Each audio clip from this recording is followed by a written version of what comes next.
अस्सलामु अलैकुम वरहमतुल्लाहि वबरकातुहू। आज हम बात करेंगे नमाज तहज्जुद के बारे में। तहज्जुद बहुत ही लाडली इबादत है। इस रमज़ान तहज्जुद में अल्लाह तबारक व तआला से ढेर सारी दुआएं मांगिए, क्योंकि रमज़ान में तहज्जुद और भी ज़्यादा लाडली हो जाती है। इसीलिए सहरी से पहले तहज्जुद पढ़ने की खूब कोशिश करें। इस रमज़ान अल्लाह पाक सबकी दुआओं पे ज़रूर कुन कहेगा। रमज़ान का एक एक सजदा बहुत ही कीमती है।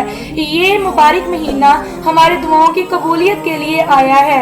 इसीलिए तो शायर भी कहते हैं, बेजुबानों को जब वो जुबान देता है तो तोहफे में फिर वो कुरान देता है, और बख्शने पे आता है जब उम्मत के गुनाहों को तो फिर तोहफे में वो रमजान देता है।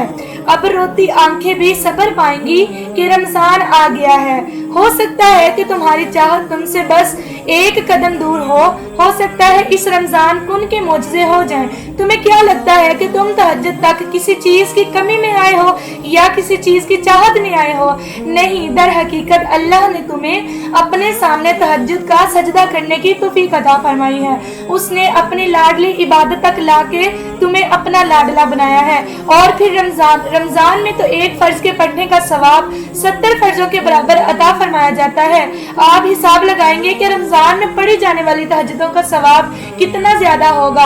आप जब 70 गुना वाली तहज्जुद के बाद अपने अल्लाह के सामने हाथ उठाएंगे तो उसकी रहमत कैसे गवारा करेगी कि वो तुम्हारे हाथों को खाली छोड़ दे। और आप जानते हैं कि अल्लाह क्या कहता है? वो कहता है कि मैं अपने वादों का बड़ा सच्चा हूँ, अपने वादों से कभी नहीं मुकरता, और ये उसी का वादा है, अगर कोई पुकारने वाला मुझे पुकारेगा तो मैं जवाब दूंगा।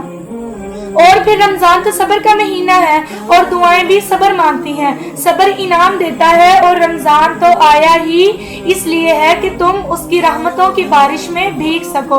और तहज्जुद की मांगी हुई दुआओं पे कुन फयकून की बारिश होती है।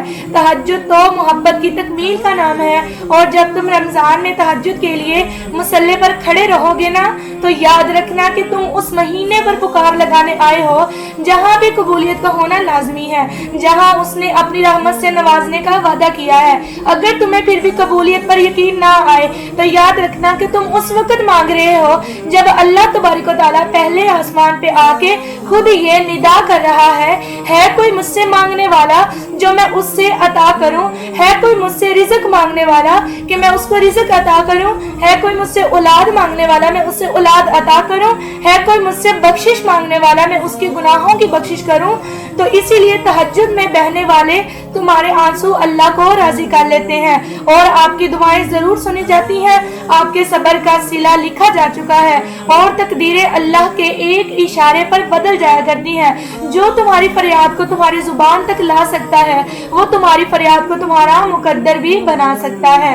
तो आप तहज्जुद तक खुद नहीं, बल्कि तहज्जुद को आप तक लाया जाता है, और आप सजदों को नहीं चुनते बल्कि आपको सजदों के लिए चुना जाता है। इस रमजान में अल्लाह तबारक व तआला से तहज्जुद में बहुत सारी दुआएं मांगिएगा। हमें भी अपनी दुआओं में याद रखिएगा। जल्द हाजिर होंगे अपनी नई वीडियो के साथ। अगर आपको हमारी वीडियो अच्छी लगे तो कमेंट और लाइक जरूर करें, और शेयर भी करें, और हमारे चैनल को सब्सक्राइब भी करें। अल्लाह हाफिज।